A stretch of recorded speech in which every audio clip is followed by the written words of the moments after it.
Que la paz del Señor Jesús esté siempre con ustedes. Les saluda el Padre Jorge Pérez, sacerdote operario diocesano.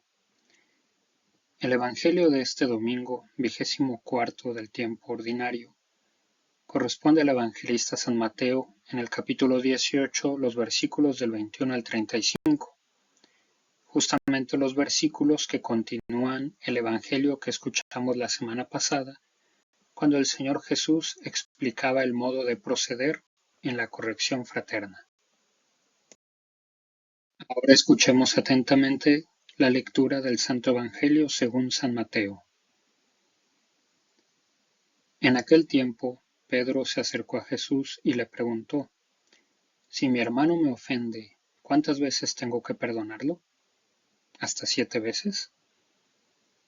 Jesús le contestó: No solo hasta 7, sino hasta 70 veces 7.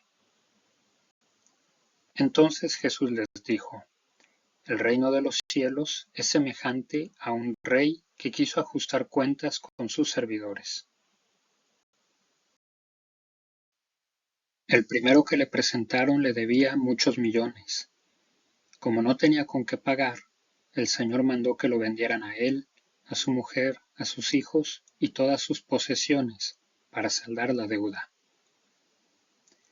El servidor, arrojándose a sus pies, le suplicaba diciendo: Ten paciencia conmigo y te lo pagaré todo. El rey tuvo lástima de aquel servidor, lo soltó y hasta le perdonó la deuda. Pero apenas había salido aquel servidor, se encontró con uno de sus compañeros que le debía poco dinero. Entonces lo agarró por el cuello y casi lo estrangulaba mientras le decía: Págame lo que me debes. El compañero se le arrodilló y le rogaba: Ten paciencia conmigo y te lo pagaré todo. Pero el otro no quiso escucharlo, sino que fue y lo metió en la cárcel hasta que le pagara la deuda. Lo ocurrido, sus compañeros se llenaron de indignación y fueron a contar al rey lo sucedido. Entonces el Señor lo llamó y le dijo: Siervo malvado, te perdoné toda aquella deuda porque me lo suplicaste. ¿No debías tú también haber tenido compasión de tu compañero, como yo tuve compasión de ti? Y el Señor, encolerizado, lo entregó a los verdugos para que no lo soltaran hasta que pagara lo que debía. Pues lo mismo hará mi Padre Celestial con ustedes, si cada cual no perdona de corazón a su hermano. Palabra del Señor.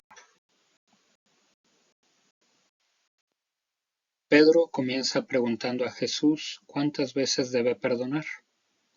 La pregunta de Pedro no apunta a que él pretenda que se deba perdonar al hermano un número restringido de veces, sino a que si es necesario el perdón perfecto. Por eso habla de 7 veces, que es un número que en la Biblia se asocia a la perfección.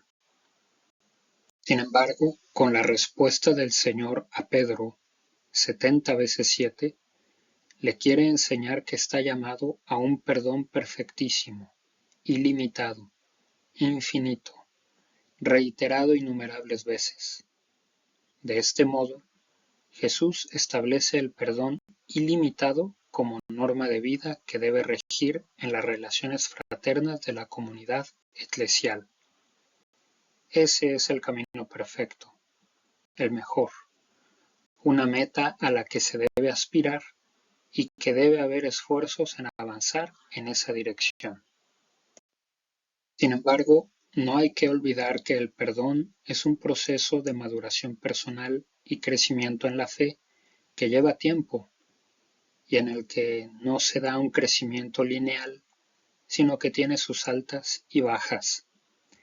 También hay que considerar que en la vida real, en la práctica, este llamado a perdonar puede ser mal interpretado por algunos y empleado abusivamente por otros. Si Jesús nos manda a perdonar siempre, ¿qué diferencia hay entre arrepentirse o no? Si todo se perdona, ¿qué diferencia habría entre lo bueno y lo malo?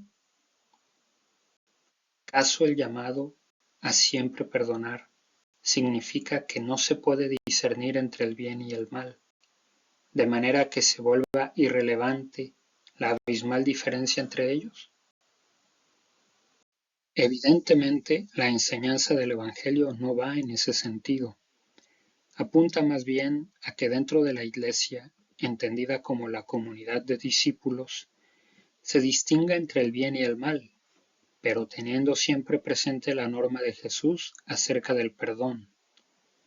De este modo, reconociendo la existencia de una ofensa en la comunidad, discernimiento entre el bien y el mal, se trate de una ofensa a nivel personal o comunitario, se exhorte tanto al arrepentimiento que lleve a pedir perdón, como a la generosidad de corazón que lleve a perdonar la ofensa. No una cosa u otra, sino ambas.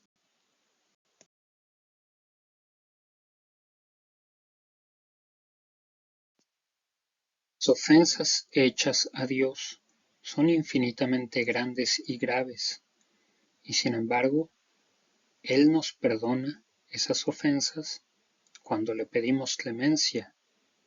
En la parábola, cuando el servidor le pide al rey más tiempo para pagarle. Y Dios no solo tiene clemencia, sino que responde de manera sobreabundante. No solo se trata de que le dé más tiempo para que le pague, sino que le perdona toda la deuda inmensa al servidor.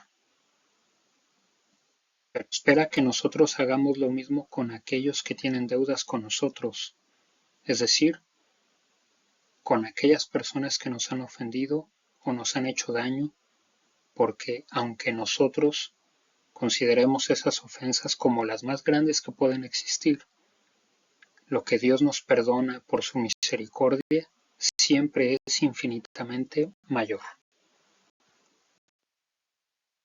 El servidor que había sido perdonado no quiso perdonar a un compañero la deuda que tenía con él, y quiso que fuera juzgado y condenado inmediatamente. Por eso lo lleva a la cárcel. No solo no lo perdonó, sino que se sintió con el derecho de maltratarlo. Lo tomó por el cuello y casi lo estrangulaba, porque sentía que al no haberle pagado le había hecho un daño.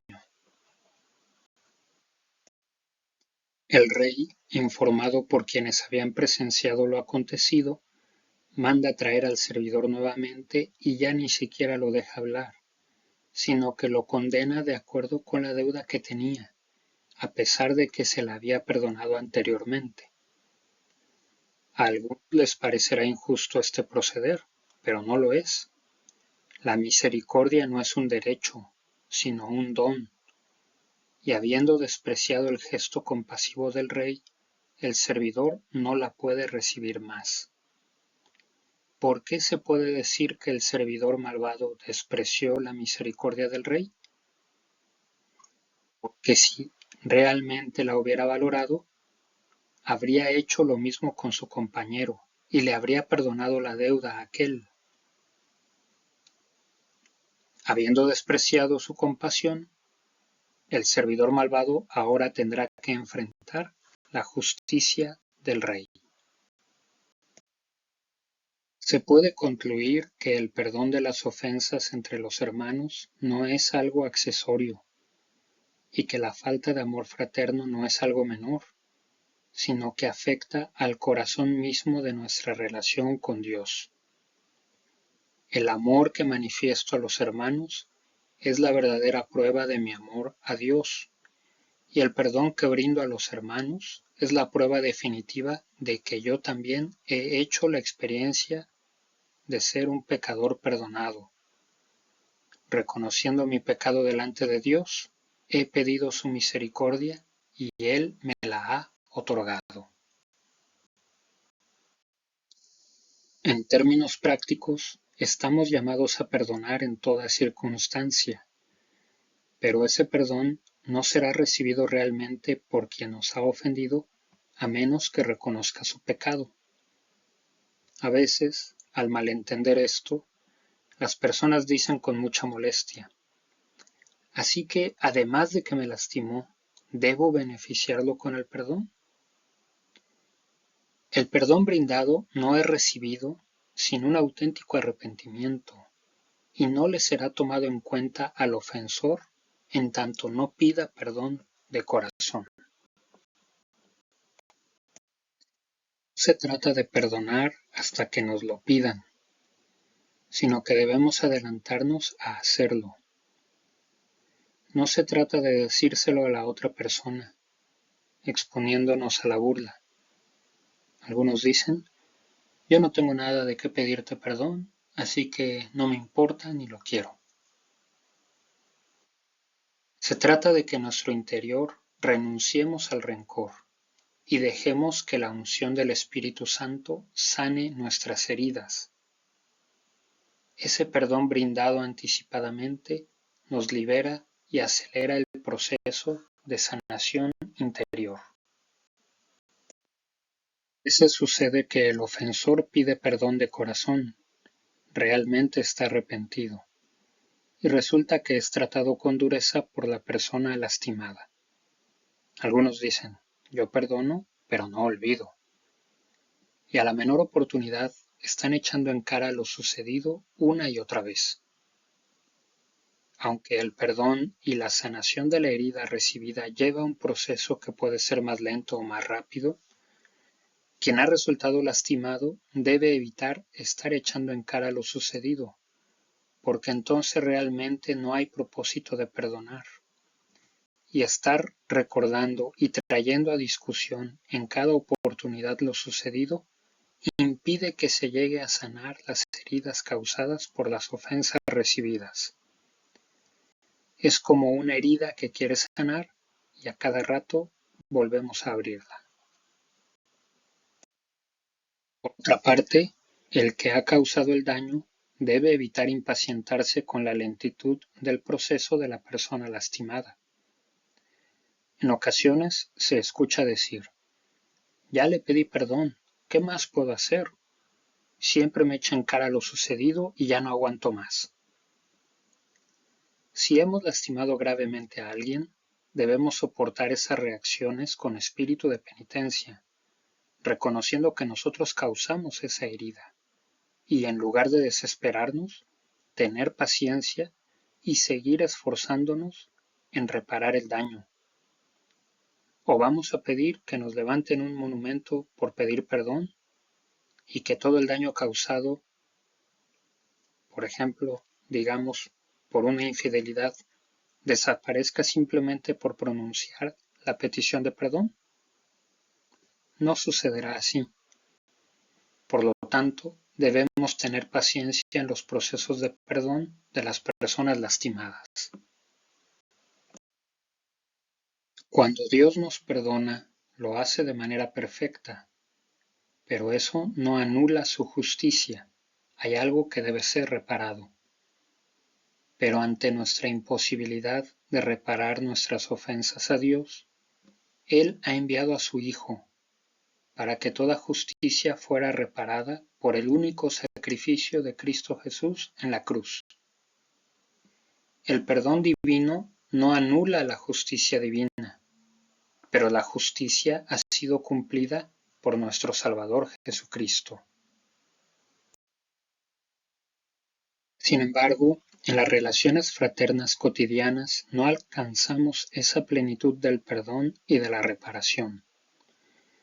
Por eso debemos reconocer que otorgar el perdón no significa que la persona ofensora no tenga que reparar o purgar alguna pena, en el caso de que la ofensa cometida sea considerada como un delito por la justicia civil.